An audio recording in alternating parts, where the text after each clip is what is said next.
Good evening and salutations, my GH fans. Okay, I am boggled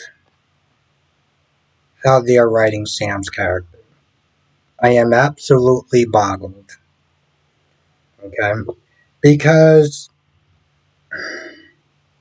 remember not that long ago when Drew told Sam that he was going to jail to protect Carly?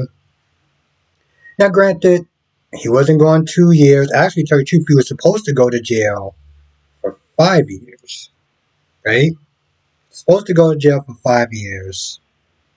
And although she was a little annoyed with Carly, and she was a little annoyed with Drew, ultimately, she was still besties with Carly, right? Drew leaves your daughter to protect Carly and make sure Carly is with her kids. You don't give them nearly the amount of smoke that I and anyone else that's watching the show would have wanted them to give.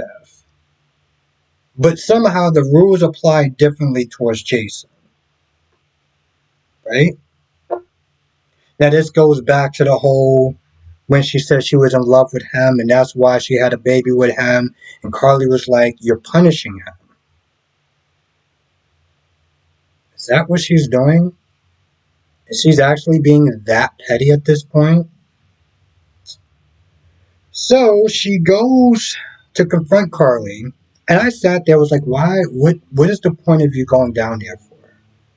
She plays the recording, and now Carly knows the real reason why Jason is working with the FBI.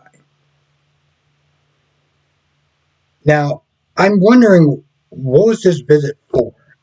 What was the purpose of going there to tell Carly about Jason's deal with the FBI?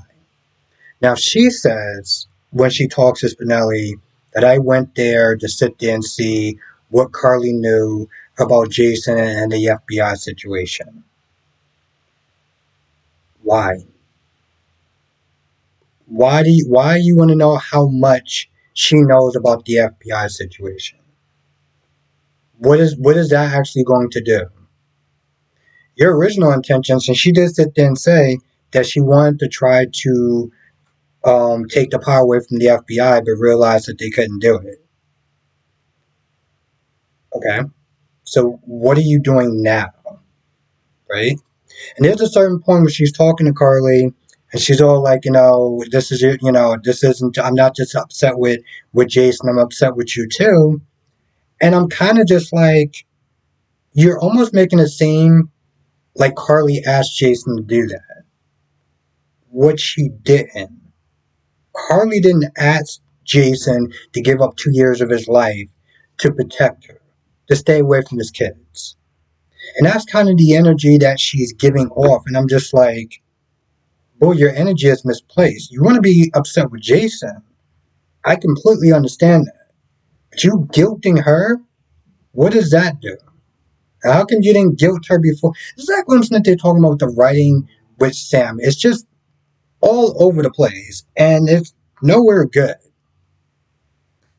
Um, so Finn is listening to sad music for some odd reason, um, and drinking, and practically woke up.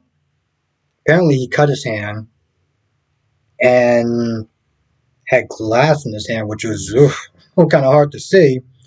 And then he passed it out from all the drinking.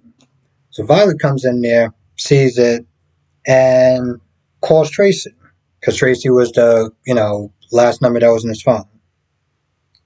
Kind of wondering why she didn't call 911, but whatever. Tracy comes over, she calls 911. The paramedics get there. There's one point where one of the paramedics says, "Just that you know, being drunk isn't an emergency." You know what could be an emergency? Alcohol poisoning. I don't really understand what was the point of her saying that, especially seeing how he has like this cut on his hand with glass there, and the only thing that you sit there and say to Tracy is, drunkenness isn't an emergency. Hey, don't really understand where that came from. Um, Now Tracy eventually convinces Violet to go with her to be with Chase in Brooklyn. And, they eventually make her feel better, talk about pancakes and everything like that. She's worried about her father. There's a point with Chase, because, she was like, I want to know how to cook. Just to make sure that when I cook, my dad doesn't be so tired all the time. There's a point where he wants to sit there and say, it's not your job, it's not your responsibility to take care of your dad. That's what he was going to say. He edited that out, of course, and he was just like, "Oh, we'll make pancakes in the morning, yada yada yada," and they just worked off of that. Now Tracy's there, and she goes back, and after she talks to Chase, and tells Chase, "Hey, listen, I need to go and talk to him. I need to get through to him, and I need to sit there and say stuff that you're not going to say." So she goes over there. She tries to wake him up. She sees all the mess on the floor. She starts taking pictures, right? Starts taking pictures. And in my head, I'm just like, I see where you're going with this. Eventually, she gets something out of Finn's bag to wake him up. Finn is like, "Where's my daughter?" And Tracy's like, "She's gone, and you're never going to see her." Now, Tracy specifically told Chase to take Violet to her place, to the court, to the quartermains, for reasons, and Finn banging on the door and everything like that.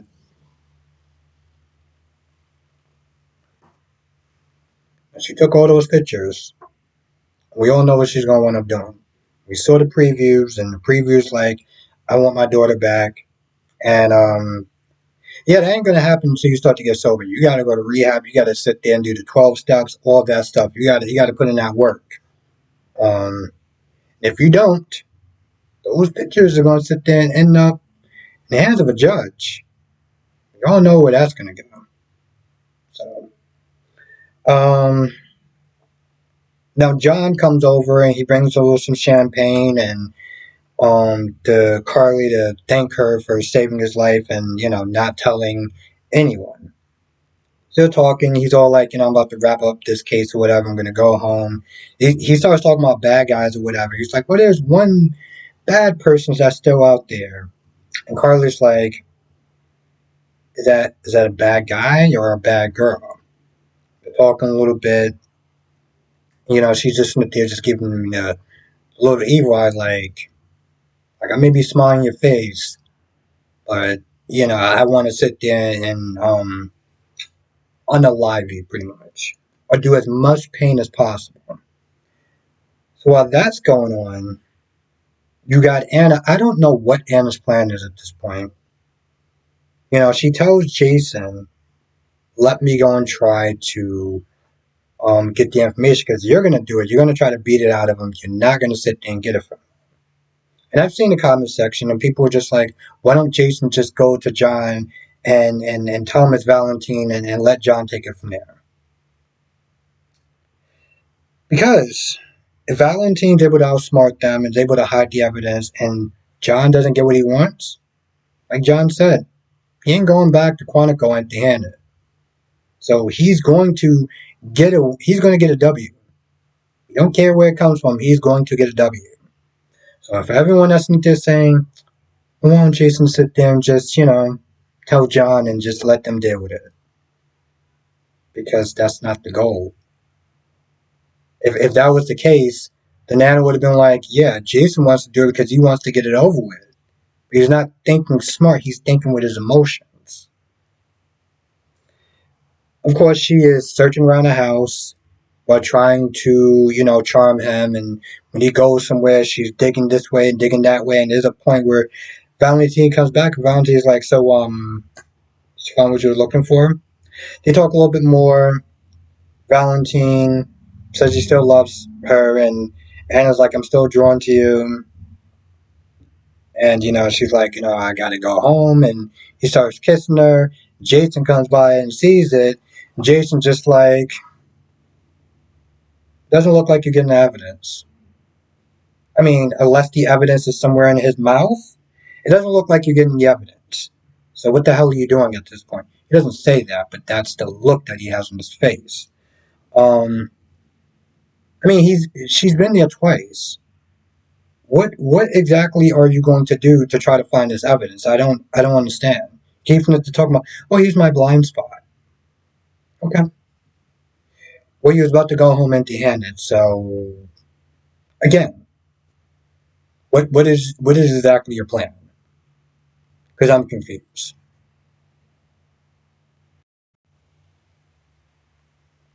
And Maxie was worried about Violet, as she dropped her off home. After she dropped her off home, Snippet saying that something's up or whatever. Um, Being way too caring and way too worried about her dad. Where again, you're the child. You're not supposed to sit there and be worried about that. So talk to Spinelli and everything. After Georgie and James wanted her to stay, at some point Sam comes back to the house and Maxie makes herself scarce for reasons unknown. Um, Not like she doesn't know what the hell is going on, but she had to make herself scarce for some reason. And like Sam said, I confronted Carly to sit there and see what she knew. Um,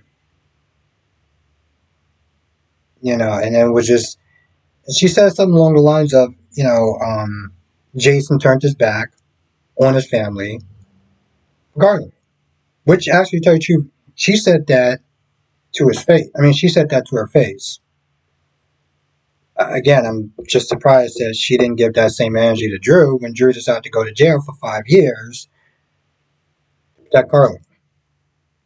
But yeah. Anyway, I feel like that's about it. I can't think of anything else. But if I forget anything, write it in the comment section below. Or come to the live stream tonight, 8 p.m. Eastern, 5 p.m. Pacific. We'll sit there and talk about old shows, General Hospital, Days of Our Lives, Bold and Beautiful, Young and Restless. And with that being said, I'm going to go.